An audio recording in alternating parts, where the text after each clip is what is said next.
Arts College, and then kind of how they do the admissions process. We have a speaker who will be talking about large flagship state universities, and he'll be talking about the unique experiences there and the opportunities, as well as how they do admissions. And then last but not least, we have a speaker who will be talking about highly selective private research universities and kind of, what that kind of campus offers students and how they do the admissions process. So I'm sure they're going to be making reference to their own schools, but they're going to be talking more about their type of institution, just to give you all an idea of the wide variety of different types of colleges that are out there for your sons to be exploring. Before I introduce our speakers, I just wanted to mention a few things. These are kind of the parish notes. First and foremost, all of you, I think, received a letter in the mail in the last couple of weeks asking you to get online and set up an appointment with your son's counselor for our first college planning meeting with you as a family. It will be more convenient for you and for us if you do that earlier rather than later. You'll have a better shot at getting the time that you want to get. Toward the end, it usually gets crazy and we run out of spots. So please do that as soon as possible. In that meeting, in addition to talking about the college planning process and going over that very carefully with you, we'll give you a copy of our college planning handbook. Some of you already have this if you came to our first college planning meeting a month or so ago. The rest of you will get that in your individual meeting with your counselor. But this is a really good resource that will guide you through the application and exploration process, kind of from beginning to end. All kinds of important information in here, like when and how to get registered for SAT and ACT. That should be starting right about now. Great websites for you to research colleges on, things like that. In addition to that, going over the college planning process and developing what we call your son's first list of colleges. You and your sons will leave with a first list of colleges from that meeting, based upon some surveys that your sons filled out for us and the conversation that we have in that meeting. We'll kind of put that list together as we speak. But we'll also enter your son's senior year course requests. So be sure your son has that course request form filled out and in hand for that individual meeting. After that meeting, there are several things that we hope you are doing. We hope that you start thinking about visiting college campuses. We give the boys 2 excused absences in junior year and 3 in senior year. And we do that because we think it's much more valuable for students and families to see college campuses when the college is in session. We understand that sometimes you have to do summer visits or spring break visits. Ideally, our spring break is at a different time than the colleges, and your son can see some campuses on spring break without missing school here. We also hope that you're following up and researching your schools, and that your son's starting to list all of the colleges he's thinking about applying to, even at this early stage on his Naviance account. Like I said, it's not too early to start getting registered for ACTs and SATs, and those websites are referenced in this booklet, but they're very easy. actstudent.org, collegeboard.com. We'll also ask you over the summer, we'll mail a questionnaire to you and your sons to fill out for us so that we're not overlooking anything that we don't know about your son's interests, activities, passions, some of the things that you think are outstanding traits in your son. And we'll give you all summer to get that filled out, but that's very important. So in the beginning of the summer, watch for that mailing from us. And if you can get it back to us before school starts, that's great. Then we'll have one final meeting this year with just your son and the counselor. And that's to kind of find out, okay, you've had a couple of months to research and explore, and maybe do some visiting, preliminary visiting. Where are you now with your list? Do we need to reshape it? Do we need to change anything? What are all the next steps in the process that you need to be aware of? We'll go over all of that very carefully in a one-on-one meeting, in that second meeting with just your sons. That'll happen in April and May. And then finally, in September, August and September, we'll have an individual meeting with your sons to make sure they know how to apply, how to use the Common Application, how to use the Navion software to get everything packaged and ready to go, and to make sure that they're, you know, up to par with their testing and so on and so forth. So that's kind of, in a nutshell, that's our process. Obviously, students and parents are welcome to come in anytime or to call us at any time in between those planned meetings, but those are the mandatory meetings. I think that's probably all I have for you at this point, and we'll get right to the meat of the program. This is the part I get excited about. We have three great speakers for you. I'd like to introduce them to you, kind of in the order that they'll go. Mr. Rick Bischoff, you stand up, Rick. Rick is the Vice President for Enrollment at Case Western Reserve University in Cleveland, Ohio. For those of you that don't know, Case Western is an outstanding, highly selective major research institution. It's part of the same athletic conference as places like Washington U and Emory and University of Chicago, places like that. Carnegie Mellon. We also have Chuck May from University of Missouri. He'll be talking about the flagship state university experience and admissions process. And last but not least, Mr. Jeff McLaughlin, who will be talking with you about the liberal arts college experience. And Jeff is from St. Olaf's College, an amazing, not tiny, but smaller liberal arts college up in Northfield, Minnesota. Happens to be one of the top 20 producers of PhDs in the country. I know that. So, all right, so we'll start off with Rick from Case Western, and they'll each have about 20 minutes to speak with you, and then we'll take questions and answers. Thank you. It is great to be back at SLUH. Dave and I were chatting earlier. I started my admissions career visiting schools in St. Louis. The very first week that I was on the road when I was 22 years old, this was one of my stops. It was one of my favorite stops in the years that I recruited St. Louis. I remember my first year showing up. There were a couple of young men that met with me. Next year I showed up. There was a larger group of young men that met with me. It was on, and I was always thrilled because working at a liberal arts college, we tended to be more popular with the young women than with the young men. And it was so great to come someplace where there were always young men to see me. It was only in year 3 that I realized that SLUH was an all-boys school. And that's why there were no young women there to see me. So very perceptive I was at the time. So I've been asked to share a little bit about the kind of university that we are. And when I think about the major characteristics that help to define the college experience, I would think of us as urban, being a key characteristic, comprehensive, meaning we do lots of different things that students might be interested in. I would think of us as medium in size. We'll hear from a larger university. There are many universities that are larger than us, but you will find a significant number of universities that are in the kind of 4,000 to 6,000 range. Research intensive and residential. And so I'd like to talk for a few minutes about these different characteristics. I know right now you're very concerned. Rick has a lot of pages.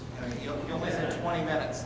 It's not that there are so many words on them. I need them to be a certain size in order to read them. I know some of the parents can identify with me on that.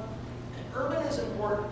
I've worked in a number of urban institutions, and it gives you opportunities. And students often think of, oh yeah, it's great to be in a city because there are lots of fun things to do, and that's not unimportant. But also urban gives you opportunities for internships, co-op opportunities, opportunities to connect with music and art when you are in the city, to explore the cultural opportunities.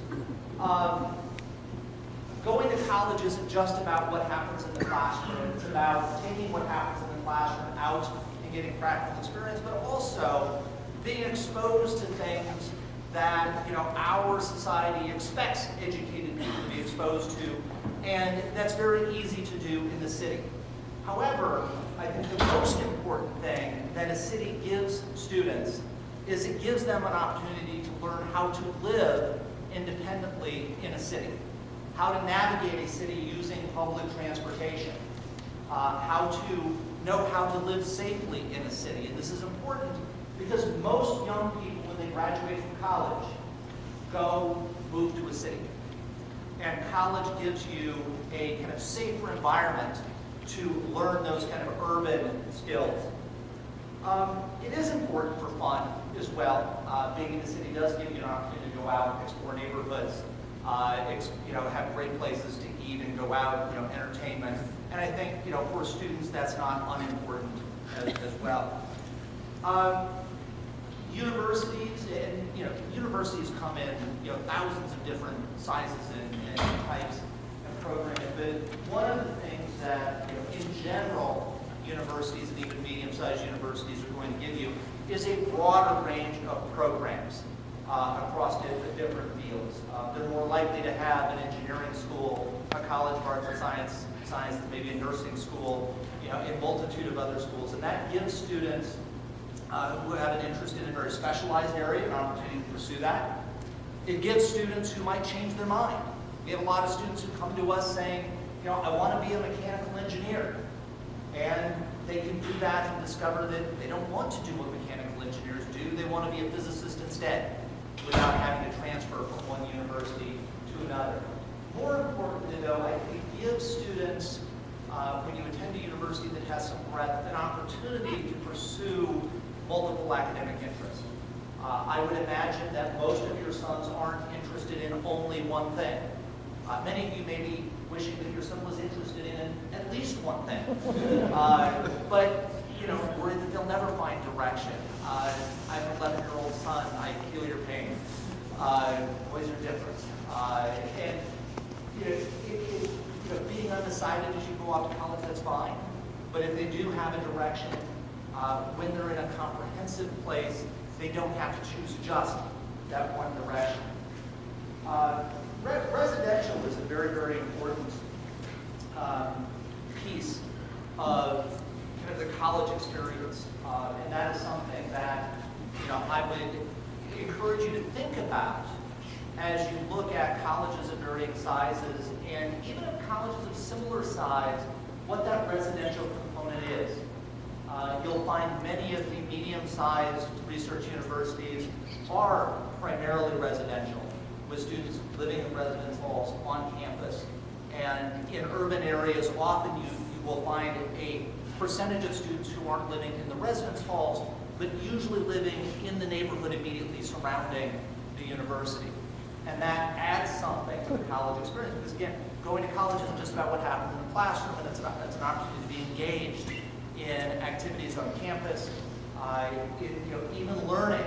Our students are working in study groups at 11 o'clock or 12 o'clock or 1 o'clock in the morning. Being in that residential environment is incredibly important. Research intensive is something that you will hear from a number of universities as you're out there looking. And by that, we mean that there's a lot of research that goes on campus. One of the markers of a research-intensive university is that they are an Association of American Universities member. There are 59 of these universities in the United States, and 26 of them are private universities. This is where the bulk of the research in this country happens. Collectively, we do about $16 billion of research a year. What that means is the faculty who are teaching your sons are the ones who are creating new knowledge. Faculty in our environment have multiple roles. In part, their role is to teach undergraduates. In part, their role is to do research. And in part, their role is to train the next generation of faculty who will work at research universities and teaching graduate students. As you're looking at research-intensive universities, you want to ask questions about who teaches classes. I'm kind of crazy, and I think that faculty ought to be teaching classes. But that's an important question to ask. It also, not only who teaches is important, but the kind of opportunities a research-intensive environment creates is important, because it means that our students can be engaged with faculty on research that they are doing. And this isn't just, it's easy to think, oh, research, that means science and engineering. I'm also talking about the humanities, the social sciences, the arts, an opportunity to work with faculty who are doing original research and be exposed and be a part of that creation of new knowledge. That gives students tremendous experience to know, yes, this is something I want to do, and it gives them tremendous experience which will make them competitive when it comes to going on to graduate or professional school, because those are experiences that graduate and professional schools are looking for. The medium-sized research universities, where I think there's tremendous benefit, is the ratio of research to undergraduates that is going on, with places in the kind of 4,000 to 6,000 student range that are research-intensive universities. You will find that the magnitude of the research environment relative to the undergraduate enrollment is tremendous. And that means that those opportunities aren't just for the lucky few, but are often just part of the program and part of what any student should expect to experience. So I've been asked to talk for a few minutes as well about how we make admissions decisions. I have worked with 4 different institutions. In some ways, how we've made admissions decisions across 4 very different institutions has been wildly different, and in many ways very, very much the same. I'm going to talk somewhat specifically about what we do at Case Western Reserve, because it's easier to talk in reality than in the abstract. But I think that what we do at Case Western Reserve isn't all that different from what other similarly sized private universities do. We start by thinking about the student's first year. We realize something wild, really, earth-shattering at Case Western Reserve. If a student has a successful first year, the odds that they have a successful college experience skyrocket. We've actually looked at the data. The student who has a successful first year, they earn the right number of credits, they do well academically, they're about twice as likely to graduate on time as students who don't have a successful first year. And we're like many places where we will tie our admissions process to data so that we know the students that we're bringing in are highly likely to be successful in our environment. And when we're evaluating applications, first of all, even in our environment, we have, we expect about 21,000 applications this year. We will read every single application. And I know you find that hard to believe. Yes, we will read every single application. Most of them will be read multiple times, and most of them will be read at least 3 times as they go through the process. Because we think it's important that we give students the time that they deserve. They took the time to apply. We ought to give them the respect of giving them the time to appropriately evaluate their applications. When our leaders are reading applications, we have 23 different evaluation points where we are collecting information about students. And those are across curriculum, performance, and preparation, always in the context of your school. We can't expect students to do things that aren't available to them.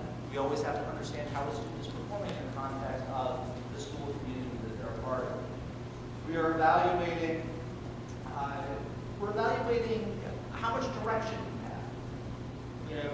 Do you know what you are interested in? It's not necessarily bad to not know what you want to do, but in order to understand how a student might do at our institution, we have to have some understanding of what it is they think they want to do.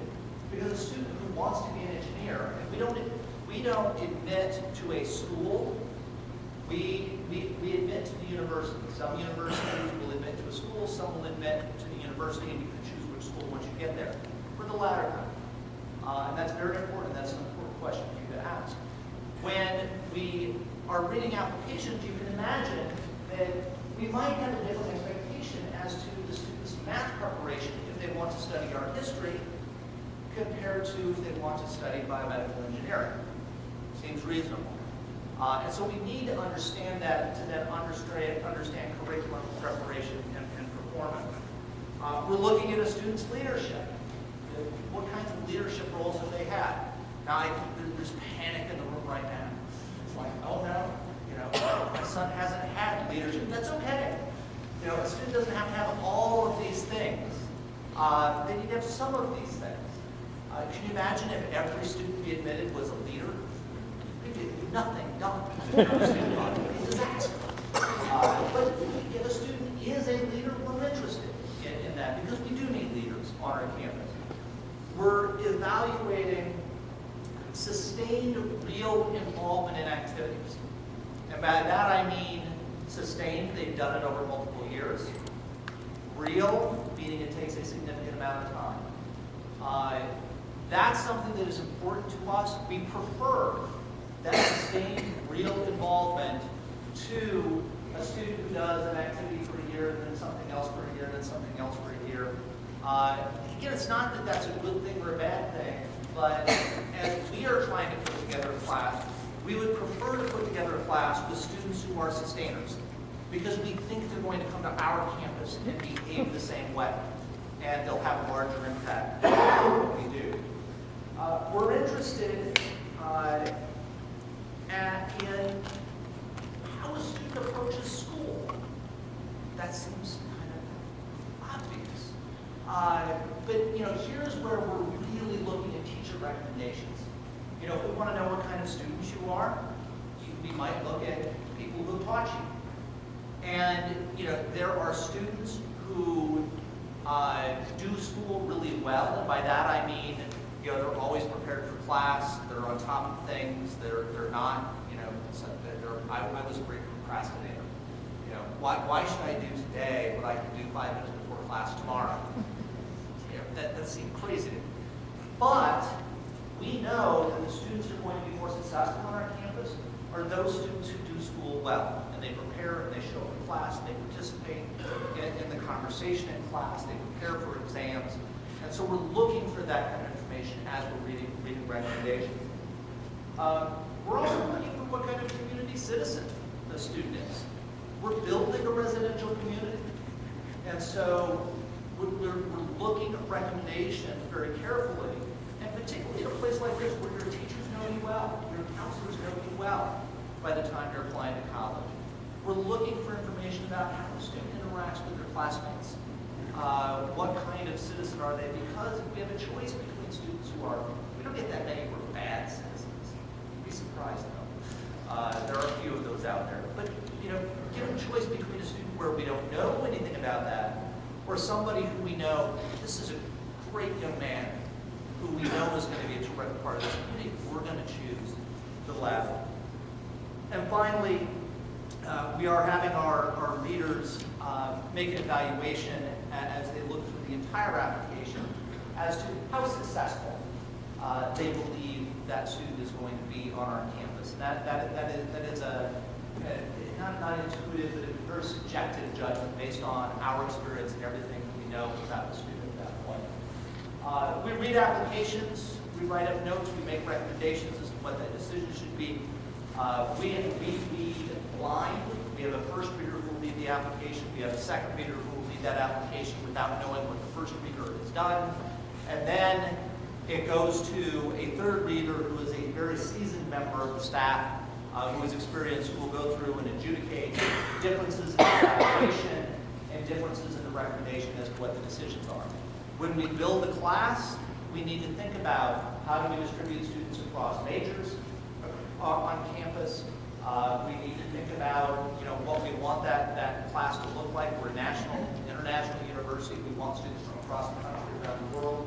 And so there are lots and lots and lots of factors that come into play as we think about the kind of class that we put together.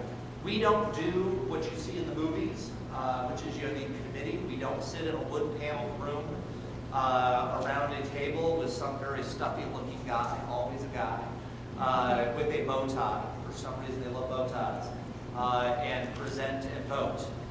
I've worked in offices where we've done that. I've never liked it because it's incredibly subjective and in my experience, kind of wildly erratic. We find that having a smaller number of readers who are talking to each other, or experienced readers making decisions and admitting to class, is more effective. I've been asked to perhaps give you a couple of tips on things to think about as you go through this college process. One tip on visiting campuses: do the things that the admissions office has scheduled, an information session, too often perhaps, but get outside of the admissions office, particularly the closer you get to actually making a decision about where you want to go. Go to the places where students hang out. Go, wander around buildings, look at kiosks, see what's going on. One of the things that you will find as you visit college campuses is our tour guides are incredibly happy and they love our institutions. We don't pick the surly and happy ones. There's a shock. Information sessions. All of our admission staff who are doing information sessions, they're paid. You notice whatever question you ask, an admissions officer finds some way of saying, yes, you can do that. They're trained to do that. And I'm not suggesting that our tour guides or our staff are not being honest with you, but if you get out and you talk to students, you wander around and you overhear conversations, you'll get a more pure picture of what's going on campus. And I'll give you one tip on essays, and this is really for parents. You need to give your son some room on the essays. And my advice to parents when it comes to their sons writing essays, which are incredibly important in our process, is stay away from them. I'll be gentle here. 40-something-year-old adults write differently than 17 and 18-year-old young men do. They write about different things. They write about it differently.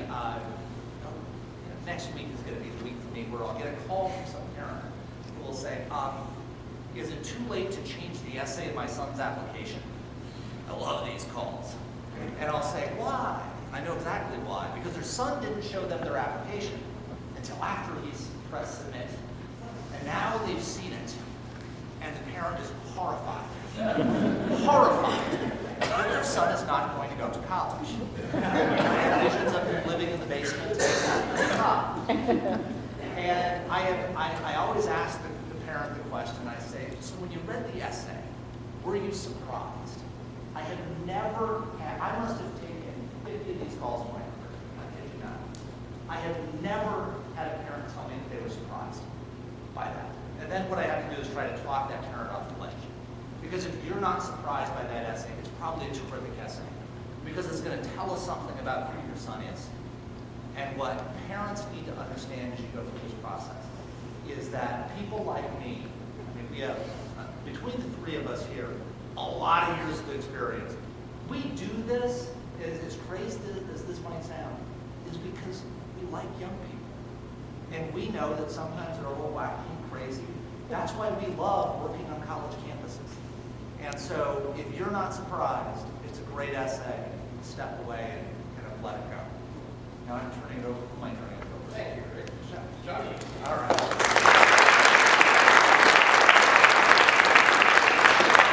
Hello, my name is Chuck May. I'm the Senior Associate Director of Admissions at Mizou. I've worked in admissions at Mizou now. This is my 19th year in the same office, so I've been there quite a while. I started out as a roadrunner here in St. Louis. My territory was here for 5 years, so I traveled to all the schools here quite frequently. What I'll do is kind of talk about the large public flagship institution, and that is a very broad range because the large public schools range in population from anywhere about 25,000 on up to UT Austin and Texas A&M and 55,000. So there's a pretty big difference in the number of students. At your large schools, one of the reasons that students may look at is because of the wide array of majors offered. So typically your larger flagship schools are going to have a very large breadth of majors. So a school like Mizou or Kansas State or heaven forbid KU, you're going to have typically anywhere from 250 to about 300 different degree programs. So for a student like myself who didn't know what you wanted to do coming from a rural area, that gave me many options to look at. At your large schools, you're also going to have a lot of organizations to get involved in, a lot of ways to get involved. One of the things that students have to worry about at a large school is typically backing away and not getting over-involved. So when students attend our summer orientation session, one of the last things an advisor tells the student is, when you're looking at organizations and getting involved, we have 700 organizations on campus. Look at one within your major and one outside of your major and limit yourself to that so you don't get too over-involved on campus. At the large institutions, they're going to vary significantly in the type of admissions that they're going to look at. I'll talk about that here in just a little bit. You're also going to have a different array of whether they're research-intensive institutions, such as the AAU institutions brought up earlier. Many of the large flagships are AAU institutions. Well, not many. There are about 32 public or so out there. In the state of Missouri, to give you an idea of what your AAU institutions are, it's Mizou and then Washington University here in your backyard, which is an Ivy League school and faculty school. Your large institutions, you will have large lectures. The largest lecture on our campus more than doubles the size of this auditorium. So we have about 500 seats in our largest hall on campus. You may get some that have a little bit larger than that. So when you go to a large flagship institution like that, are professors going to teach every one of your classes? No, that is not going to be the case, as it is at Case Western. You would have all professors teaching those courses. At a large flagship, you'll probably have a lecture anytime the course ends in ology and has a 1 after it. Your psychology, sociology, classes like that typically are going to range from 200 to 500 students. Lecture hall would be like this. Professor will stand up on stage using PowerPoint. She in many cases, or he in many cases, will also upload those notes to what's called Blackboard at a lot of institutions, so you can download the notes and have them before you go to class. You'll go to a lecture on Monday and Wednesday, and then on Thursday or Friday, that class will break down into a discussion section. That discussion section is not taught by the professor typically. It's taught by those things you've always heard of called TAs, teaching assistants. At your large public flagships, typically a TA is going to be a PhD candidate in that subject area. And your discussion section is going to have about 25 students in it. So if you're taking a large lecture and you're struggling in it, is the professor going to go to the student and say, hey Johnny, you're having some issues, you need to come see me during my office hours? No. It's going to be a lot more on that student to seek out the help that they need. And they can seek it out by going to the professor's office hours, going to meet with your TAs, but many institutions that are large are going to have what are called student success centers. For example, we have one, and KU has one, and K-State, many of us have them. And in those student success centers are where your first year students typically want to go for the resources for help, such as tutoring is going to be offered in a student success center. And typically it's free tutoring for all those freshman level courses, the calcs, the econs, the biologies, chemistries, things like that.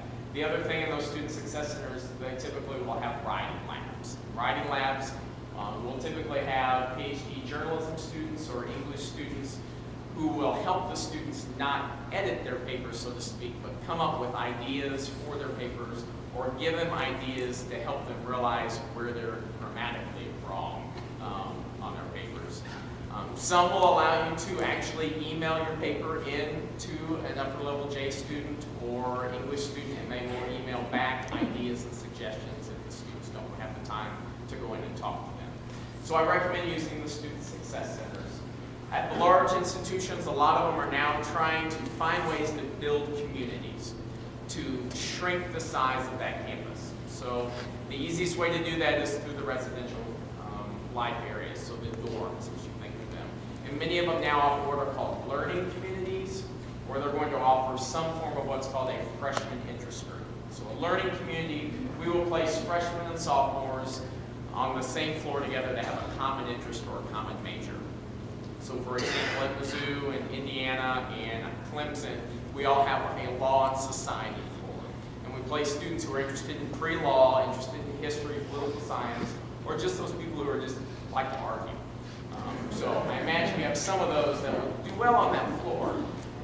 And then the freshman interest groups are typically what I strongly recommend if your students are more introverts. They have a harder time meeting people right off the bat. They're worried about being intimidated by the size of an institution. Because with the freshman interest groups, what we will do, and many schools have these, they will take students, about 15 to 20 in the same interest area. They'll place all 15 of those students on the same floor together, and then they co-enroll you in 4 classes together. So you move on to campus typically a week early at these large institutions that offer these. So you get to know those other 15 to 20 figlets pretty well before classes begin. And then while you're in it, you're going to have an upperclassman assigned to you that you'll meet with each week in that group of 15. And their job is typically just to see if you're struggling in the college transition, going from high school to college. Are you having a hard time being away from home? Are you having a hard time with your girlfriend back home and it's not working out while you're in college, and just general things like that, kind of like a peer mentor, so to speak. At most of the large colleges you're looking at, they have these freshman interest group type programs. A lot of students come in thinking, I don't want this. This is too much control, and I don't want that. But typically they're only offered one semester. So they're there just to get the students' feet on the ground, and then they're not in it after that. So I strongly recommend those, especially if your son or daughter, well, if your son is looking at going out of state. We find that a lot of our out-of-staters like to do our FIG program at campus. We also see, and this isn't just at Mizou, this is with a lot of our other peer institutions. I know Clemson, Indiana, for example, see this too, is students who take part in those freshman interest group or learning communities typically have higher grades their first semester in college, typically have a higher retention rate. So that's something I recommend. Another way to shrink the size of the campus is by getting involved in the Honors College. A lot of your large campuses, the Honors College is a way to shrink the size of the class. So I'll give you an example. At Mizou, our biology class has 450 students, Biology 1 on campus. It's a large lecture. You meet Monday, Wednesday, Friday in the large lecture with a faculty member. Tuesday in your lab, you meet with a TA, and Thursday in your discussion, you meet with a TA. So I took honors biology at Mizou, and this is going to be the same if you're looking at any other school typically. And my class shrank from 450 down to 55 students instantly. So instead of having a professor only teach the lecture, my professor taught the lecture, taught the lab, and the discussion. So instantly I'm getting a lot more contact with my professor, and it shrinks the lecture class significantly. So getting involved in honors colleges is a great way of shrinking the experience of a large school, making it more manageable in many cases. One thing I do stress is you don't want your son or daughter to end up taking all honors classes just because it shrinks the size of the class. And the example I give is I took microeconomics honors. Never had economics before, never had calculus, and it was calculus based. My class shrank from 500 down to 11 students. So it shrank significantly, which in many cases would be good, except the other 10 people in that class were economics majors, and they loved the Wall Street Journal. I was a biology major, so that was a huge mistake on my part. I got a C in that honors class. I was thrilled with it. So you only take honors classes where you're really interested in the subject. Switching gears now to admissions. Admissions at large publics is going to vary also significantly depending on the type of the school that you're looking at. So at a school like a Mizou or a KU or a K-State, we pretty much have published admission requirements. You can go online, see what our admissions requirements are. We're going to look at the core classes you take out of high school. And here, graduating from your high school, your core requirements to get a high school diploma will be the requirements to get into many of the flagship public schools you're looking at, because you require more than most schools, well, almost any school in the state. As far as what else we're going to look at, we're going to look at your core GPA, which is a GPA that we recalculate off the transcript, which means we will take your English, math, science, social science, and all those courses, lift them off, and create a GPA based on that. Many schools now, in addition to doing a core, will also do a weighted core. So if you're taking an advanced placement course or an IB course, we will give weight to those courses also. And we will look at those three things. So your core GPA, your standardized test score, and your core. If you meet all those requirements and click into them, at many of the public schools you're looking at, it's automatic admission. So if you meet our sliding scale, your test score is a 24, for example, and your GPA is a 2.8, then you had automatic admission to Mizou and many other public schools like a KU. If you do not meet those requirements, you're short on the core, which would never happen in this school, but let's say you're short on the ACT or the SAT. You need a 24 on the ACT and you only have a 23 on the ACT. Then in that case, a lot of public schools will just kick it to a holistic review. And what that means is the application will go to a committee similar to what we're going to do at the private schools that you're hearing from tonight. We'll sit down and we will then look at what courses did the student take in high school, what grade did they get in their math course specifically, what was their math subcomposite on the ACT, and what high school did they attend. And many of the the schools, especially here in the Midwest that you're applying to, are going to be familiar with your high school. Your sons will graduate from one of the top schools in the Midwest. There is no question about that. So that comes into play when we're looking at files holistically in the public schools. Now, there are some schools, such as University of Illinois, that receive too many applications. They're a very high caliber school, so they do not have automatic admissions. They're going to do a holistic review on every student. And in that case, they are actually reading the files very similar to what the private schools do. Ohio State does a similar method to that also. So in that case, it is an automatic admission requirement. So you want to make sure you're reading carefully the websites and find out how their applications are being reviewed. We all have different application deadlines too. Some of them have priority deadlines for admission. Some have regular decisions, so they want all of their applications in by November 1st. We'll get back to you in mid-December. The next round of apps that are due will be due January 1st, and we'll get back to them in mid-March or something like that. Many of your public schools you're looking at will be rolling admission, such as what Mizou is and many of the other surrounding states, which means when you apply to us, we're going to get an answer back to you within about 2 to 3 weeks. So it's a fairly quick turnaround. Not as quick as Iowa State, which we'll get back to you in 48 hours. As far as other things to talk about, let me look here real quick, the distinguishes, differences. So as far as the applications, the only other thing we might look at for those that have automatic admission requirements like us is if you are short on the core GPA, or let's say you're short on the ACT score, many schools will ask for your 7th semester transcript.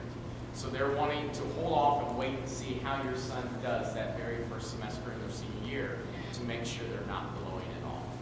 So that's something to keep in mind also. As far as costs and scholarships goes, many of your flagship schools will offer automatic scholarships. So if you go to Alabama's website, Arkansas's website, our website, KU, you will see that if you have this test score, this core GPA, it will be an automatic scholarship.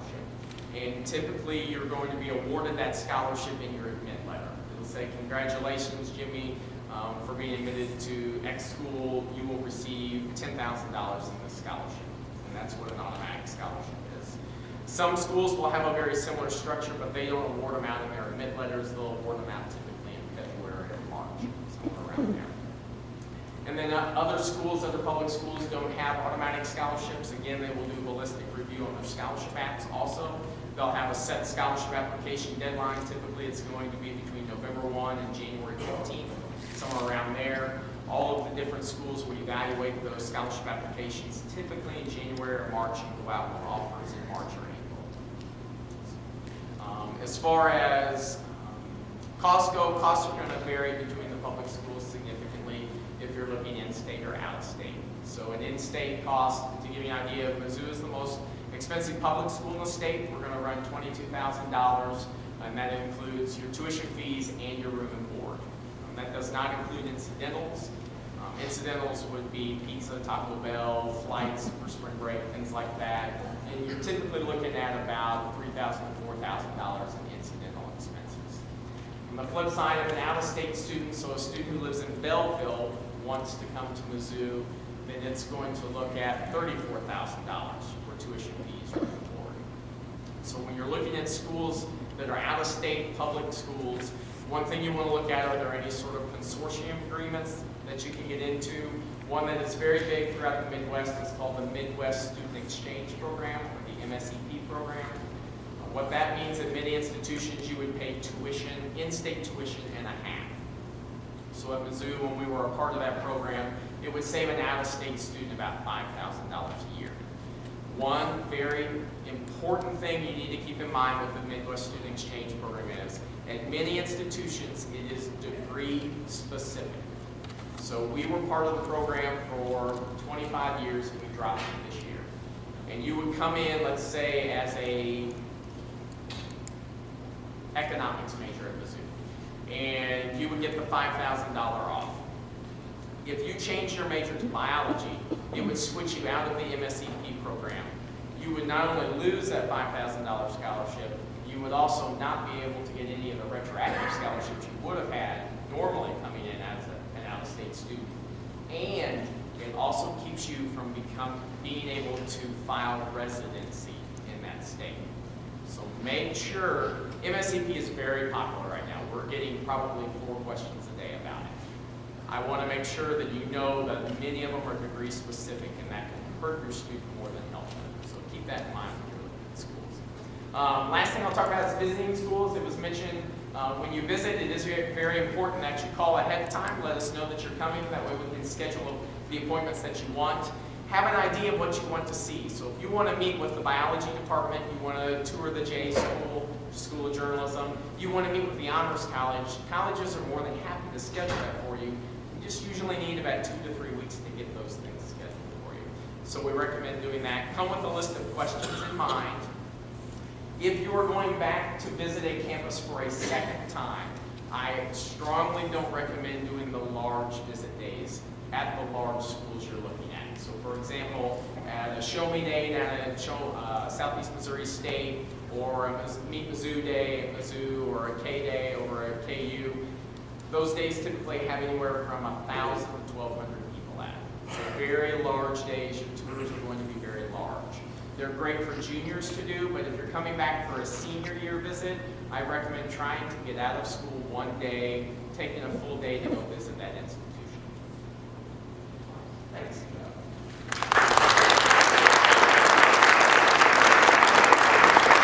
Last but certainly not least, Dr. McLaughlin from St. Olaf's. Thank you. It might be least, I hope not. So I have a 6-year-old daughter, and she always likes to know where I'm going. I said, I'm going to St. Louis, and she said, oh, what's in St. Louis? And I said, well, this arch.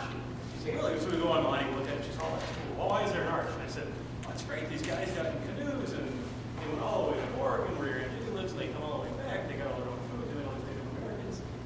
Just like, wow. And there's a pause, and she says, and now they want to go to college?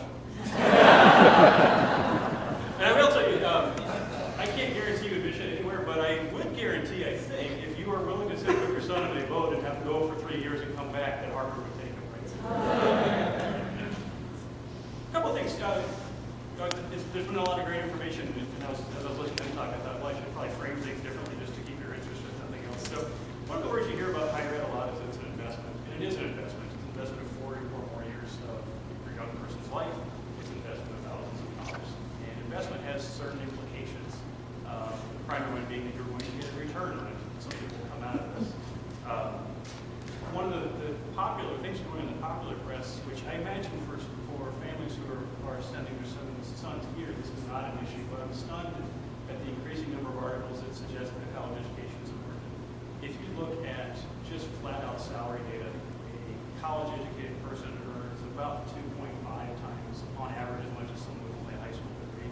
You get an advanced degree with 3.5 or 4 times as much. So the economic payoff is absolutely clear. Unemployment, same thing. Unemployment for college graduates is significantly lower than what we have. So if any of you have doubts about this, it's worth the investment. The other thing that investment implies, though, is that you have some sense for what the future brings. And one of the things that St. Olaf spends an incredible amount of time thinking about is we're not trying to prepare students for their first job. That's a liability in some ways. We're not trying to prepare students for their first job. We're trying to prepare them for the long term. So what predictions can we come to make about what the world's going to look like in 25 or 50 years? We want this to be a lasting experience.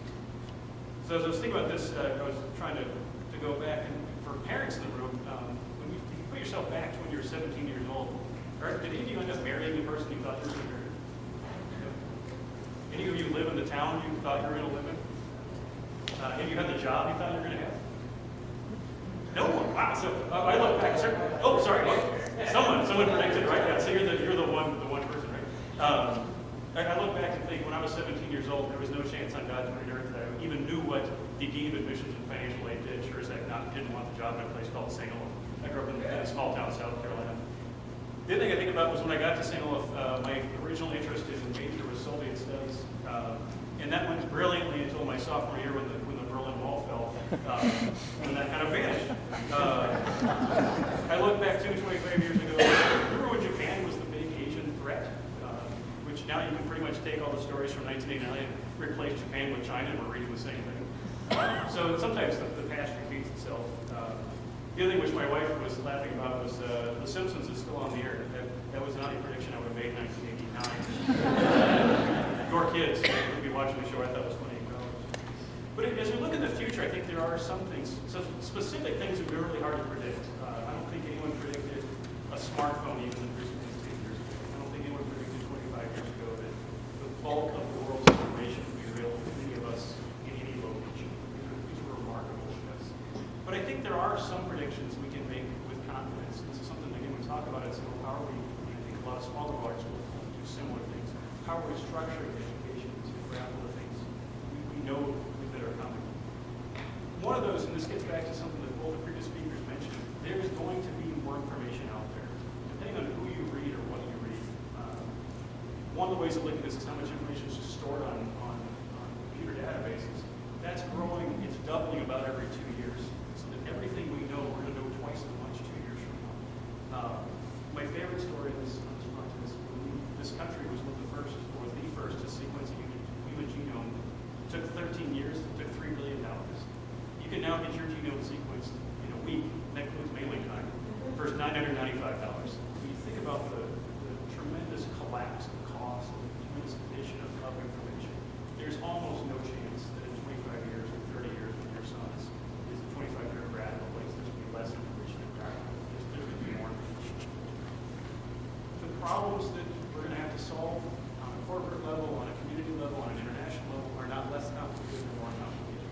Look at healthcare, look at environmental issues, look at international trade. None of these things are going to be addressed by people who are one-trick ponies. They're going to be addressed by people who are flexible, intellectually flexible, that are able to see those things. There was a great stat in 1993, which was the year after I graduated from college. 23% of American jobs were directly impacted by international trade. In 2013, it's now 38% of jobs are directly impacted by international trade. Again, barring something unforeseen, the chance that there will be less internationalization 25 years out seems awfully remote. There's going to be more influence. The other thing which gets ignored when we talk about all these technological changes and data, things moving faster, computers, one of the things which we won't always talk about, which makes complete sense, though, is there are going to be people 25 years from now, one can over it. You're still going to have interpersonal skills to be successful. You have to learn how to work with others. I think all of us in the room know that there is not a one-to-one correlation between intelligence and success.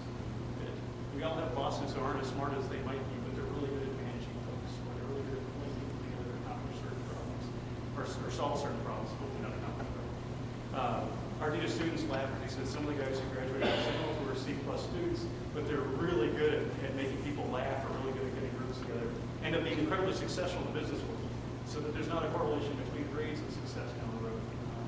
But there is a correlation between the ability to interact, the ability to pull folks together. So with those kind of things as backdrop, that's how we approach thinking about a small liberal arts education. So liberal arts, by its definition, means that we're teaching things which are thousands of years old. We still have, unlike you said 300 majors, which is a staggering number. I mean, we are a large, small liberal arts school. We have about 3,000 students. We have 59 majors. This is a huge number for a liberal arts college. A lot of us do 20 or 25. And it's because the focus is less on facts and less on a particular major, more on the development of underlying skills, which are almost divorced from majors. Not entirely, but almost divorced from majors. Those things start with the ability to analyze information. Whether you make a major in a hard science and chemistry place exam, or as an English major, you're still going to have to figure out how to learn. You have to figure out how to read dense texts or lots of information, be able to convert that into language that other people can understand. You're going to go to a broad education liberal arts institution. If you know you want to be an engineer, you can come to a small place like ours and major in math or physics and want to be an engineering graduate program. You're still going to take a fine arts class. You're still going to take an English class. You're still going to take a religion class. You're still going to get a sense of how all these different disciplines work. And the intent behind that is not to challenge students in such a way that they fail. It's to attempt to challenge them so that they see how other things work, how other people think, and how other approaches come into play. Because again, very few people are going to work in the work will be a very narrow job. Most people have to wander over the course of their career a little bit, so we're designed to build that broad skill set. We think diversity is important, and that can be a challenge of a small place. You get 3,000 students, thinking that makes us large for for small liberal arts school. How much diversity can we get in 3,000 kids? Well, it's not going to stack up to a case when we get from Mizou, because we don't have as many folks. So we spend a lot of time worrying about, okay, we have the right mix of students on campus. We have students who bring different skill sets. We have students who bring different ways of thinking. That includes everything from geographic diversity. I think we're all interested in the national population. It includes international diversity. We come back to it. It includes different majors. It includes different things outside of the classroom. I tease our faculty from time to time because they'll say, well, how hard is it to enroll students here? It's a beautiful campus. We're great teachers. And I said, well, it's actually not that hard to enroll students. It's really hard to enroll enough for philosophy, enough for chemistry, enough who can throw football, enough who can play the oboe, enough who can do 100 other things. And I'll come back to those that diversity as well. Deep skills. So we've got the broad skills the first couple of years. The hallmark of most liberal arts institutions is students will have a really serious focus the last couple of years within a major. They'll read more complicated things. They'll be responsible for bigger projects. They'll be responsible for some small group learning, 3 or 4 other students in faculty member. A huge push to individual research, one-on-one research with a faculty member. So an immense intellectual challenge at the end. And again, my senior project was on TSLA, it's the wasteland. I cannot remember a time in my professional career where I've recited that. The notion, though, that the skills that I developed in terms of thinking through really complicated tasks, pulling in lots of outside research, having to go defend it in front of a bunch of faculty, and prove to them that actually what I was talking about, those are things that I do even on a day-to-day basis. When I look at my colleagues in the liberal arts and missions world, most of us came out of a major which doesn't have a lot of complicated, factual relevance, but has skill relevance. Mentoring is a key part of what we do. I think when you pay what you do for a small liberal arts school, one of the things you should expect and should get is an incredible amount of one-on-one attention. If a liberal arts college is doing its job the way it should, your sons won't have a mentor, they'll have 3 or 4 or 5. And these are people who will press them to work harder. They're also people who are there to help them get better. So the expectation is that the students are good enough to get into a small institutions are good enough to get out. Our board, one of the measurements that starts with admissions and goes through our faculty and our dean students office is retention. That's the percentage of students who start and graduate in 4 years. Sales at 86% now, which is high on that level. Our board's pushing us to get to 92% in the next 5 years. They're saying, well, if you're doing a good job enrolling great students, why wouldn't you graduate 9 of it? That's similar pressures felt at a lot of small schools. I think that's advantageous pressure for your kids. Because it means the faculty do want them to do well, but they also want them to thank them when they struggle.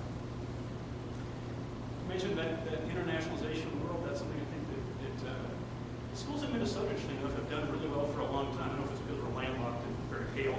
4 of the top 10 schools in the country in terms of percentage of students who go overseas are in Minnesota. They're all small liberal arts schools, which is a fascinating thing. St. Olaf is among them. About 70% of our students study abroad. That's high international, or on a national level. Our goal is to get that to 90%. Our board likes stuff that starts with 9.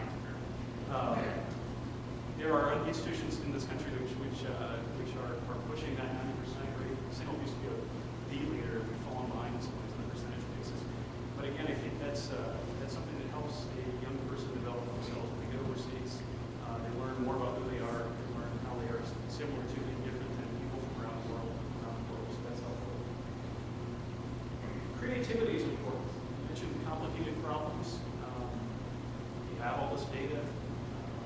Looking at things in the same way is not going to result in a different solution. It's not going to result in a better organization, whether it's a nonprofit or for-profit organization. So a lot of us, including push students to do something in the fine arts. I'm sorry, I'm reverting back to my South Carolina low tone. Creativity is really important. It's not that we want all of our students to go out and be art majors or music majors, but thinking through technique, thinking through different ways of looking at the world, different ways of expressing themselves. Again, it's important long-term for how they comport themselves in the real world. Teamwork is also important. I love the students can get over-involved in college, which I think is a huge risk. It's a huge risk at small liberal arts schools too. There are fewer things to do, but it's a smaller campus. There's still that push to go out and do lots of things. I ran cross country at St. Olaf. I was an average cross country runner at best. They give you a letter if you run long enough, because I didn't run my junior year, so I missed out the letter jacket. That's a skill which has no bearing whatsoever on my professional career, except that the education was certainly enhanced by the fact I was running with other smart kids. Other than implies I was running with smart kids. They would talk about what was going on in their classrooms. Our football team this year was 1-10. We only lost our arch rival by 1 point, and we were laughing about the moral victory. Our coach is not going to lose his job. I was going to say no one cares. I'm not sure it's nice to win, but the purpose of Division III athletics is to build teamwork skills, to set the stage for your life as a physical human being, not to win at all costs. I think the last, again, this can be an advantage or a disadvantage. I think there are tremendous advantages to going to a big place where you see a different level of academic diversity. The advantages to going to a place like Case, which is in a really great city. We're in a small town. A lot of small and large schools are in a small town. We're incredibly focused on 18 to 22-year-olds. That's all we do. So that can be terrific if that's what a student wants. If they trust that that's the right community for them. It can be terrible if they know they've got other interests and other things they want to tap into. So I'm always wary when people in small and large schools say, well, clearly this is the best way of going about business. Well, clearly it is for our students, but I don't think necessarily it's for every institution. So I guard against that arrogance that some small or large schools can have. But again, for the right student, the focus on community, which both the other speakers talked about, how do we pick students who we're going to see every day? We're a big, small, and large, but we have a single cafeteria, so every student sees everyone else every day. We have a single place where all the post office boxes are. It should be a place that students feel really comfortable. They're going to be deeply involved in that sense. And again, for the right student, that's a great thing. For the wrong student, it's not. It can be incredibly confining. To move to admissions, I mentioned the word community a couple of times. I think a hallmark of, or an attribute of all good small or large schools is some sense of community. We're small enough that we're not having the diversity here at the University of Missouri, where there's a lot of different communities within it. It's usually a one community